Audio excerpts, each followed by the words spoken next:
is this perception that this is the least important of the 4 early voting states for you? And I'm just wondering, we're glad you're here, but it was over a month ago that you announced. Does that feel perception? No, it was 3 weeks ago that I announced. Okay. Well, in Oakland. I'm here because I believe that this is a very important state, and I intend to spend a lot of time here. And I intend to compete for the votes here.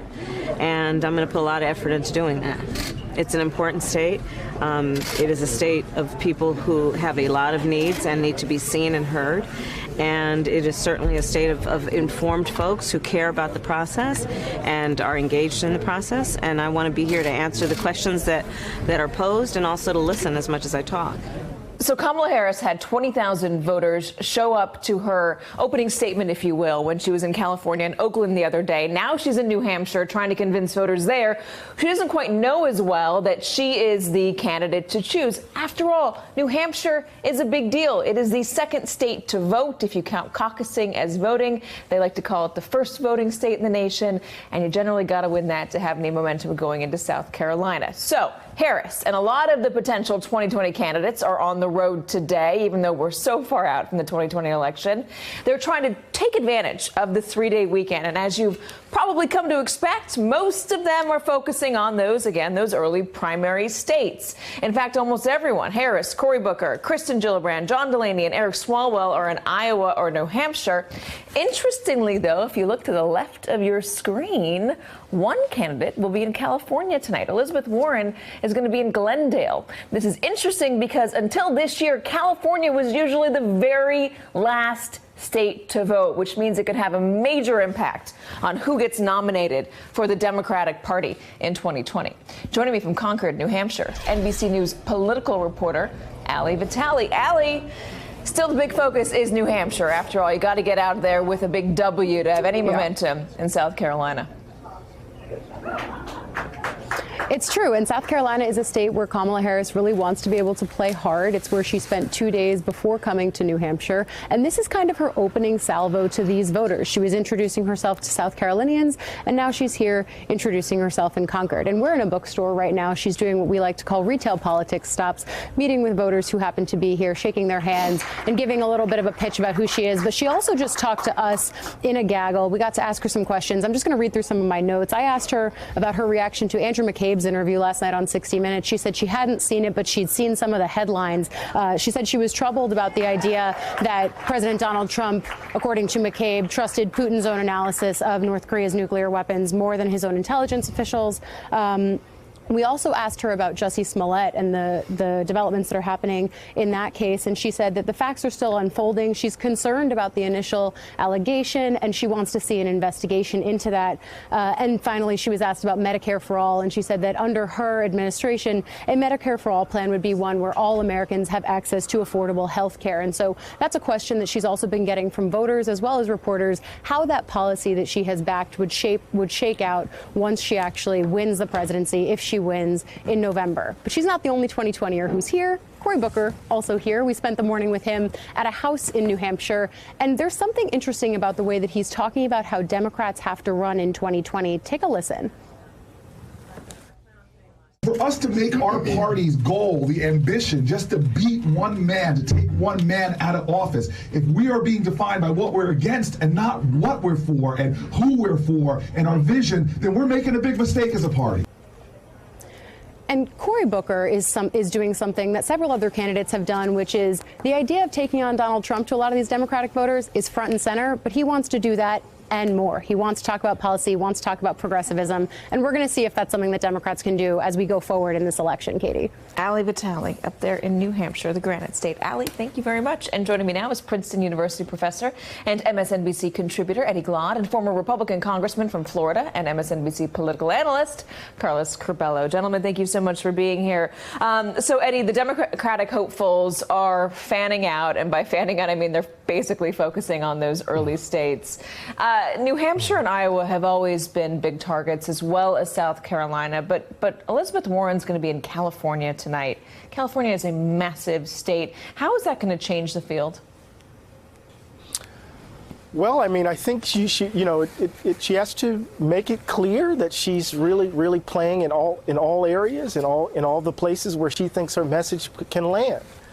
California can actually have a serious impact, Katie, as you know, on who will become the Democratic nominee. But at the end of the day, I think it all depends on something that Cory Booker said, that the candidate has to have a bold and creative vision. They can't just simply oppose Donald Trump. They have to be willing to fight Donald Trump, but they have to put forward a vision for the country moving forward, not a return to anything before Trump or looking backwards. They have to, in some significant way, Katie, recognize that this is still a change election. 2016 was a change election, and I think that energy, that intensity will carry over into 2020. So, you know, the candidate has to do that no matter whether they're in California, Iowa, or New Hampshire. Well, to be fair, anyone running against an incumbent will call it a change election because they want to beat that incumbent. The incumbent wouldn't call it a change election. I understand what you're saying, Eddie, about this idea that they need to have a bold vision. They've got to articulate it. They can't just be running against, you know, Donald Trump for the sake of running against Donald Trump. But I wonder what that looks like beyond just that pretty language. Listen to Cory Booker Saturday night talking about health care. I've supported the Medicare for All bill that's in the Senate, but I've supported a lot of bills because I believe there's a lot of pathways to get to our values. And how do you sell it to a country, or what can you do practically? Because that's the right question to ask. I could sit here and preach rainbows and sunshine for a long time, but if I don't have a plan to actually move the ball down the course, if I can't get what I want, and your question was how I'll sell it, I will make the moral call to this country to sell and advance those ideals.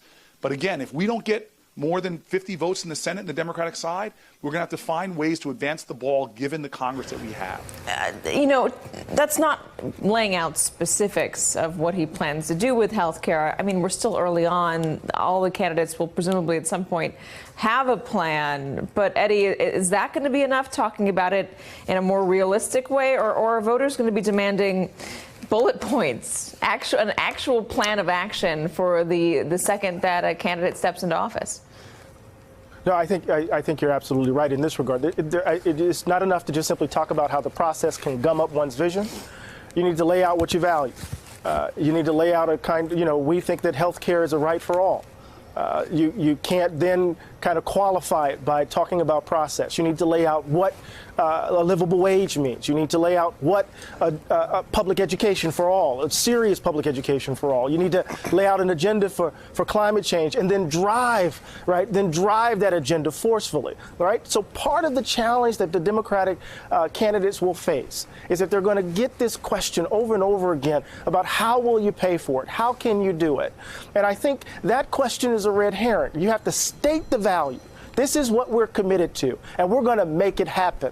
And then when they ask you how we're going to make it happen, you're going to have to then talk about certain budgetary priorities. But you cannot allow the question to derail you from stating the value. If you do, then you're going to sound milquetoast, and you're not going to sound like you're really committed at all. Carlos, I do want to get in President Obama, who is advising but so far not endorsing any 2020 candidate. Let's listen to him. Oh, actually, I'm sorry. Let's read this. I'm sorry.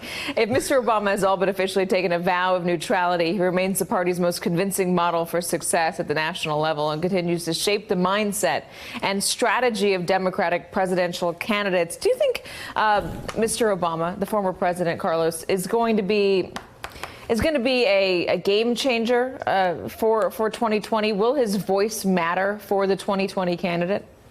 Well, Katie, I think we're seeing the emergence of two distinct types of Democratic candidates, those that want to rely on the energy of the Democratic base and those that want to kind of rebuild that Midwestern blue wall that Democrats used to have before Donald Trump. I think that someone like President Obama is going to want candidates to go back to his coalition, the coalition that can rebuild that blue wall, the only kind of wall that Democrats will support these days.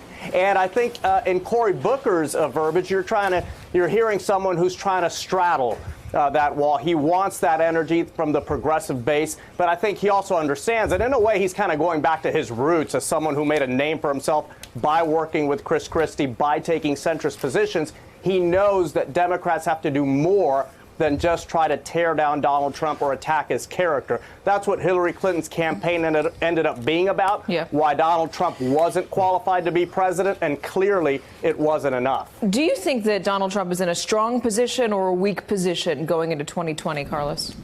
I honestly think it depends on who the opposition is. I think that the most dangerous type of candidate for the Trump team is someone like Joe Biden, the types of candidates that could regain the trust of those more centrist Midwestern voters, even a lot of suburban voters here in a state like Florida that is known to swing back and forth, although has gone Republican now for a few cycles. So I think that his strength will depend on the nature of the Democratic candidate. Do Democrats go for someone who's extremely exciting, or do they go for someone who's extremely electable? I think the Trump team would probably prefer someone who gets that liberal base excited, but that centrist voters, Midwestern voters, voters in swing states like Florida will be more suspicious of. We should talk about this more in the future, but I just find it so interesting that when we talk about how to win a campaign, we just go back to the same voters over and over again, the same pocket of voters in the upper Midwest. And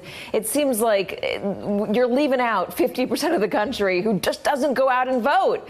Where are all these voters who are not voting? How do you get them to the polls? How do you get turnout to increase in this country from its dismal numbers that we have now? What is the plan of action for Democrats or Republicans to find those new voters, to get them interested in politics and get them invested in our electoral system? That is a conversation we'll have to have in the future. Hey there, I'm Chris Hayes from MSNBC. Thanks for watching MSNBC on YouTube. If you want to keep up to date with the videos we're putting out, you can click subscribe just below me or click over on this list to see lots of other great videos.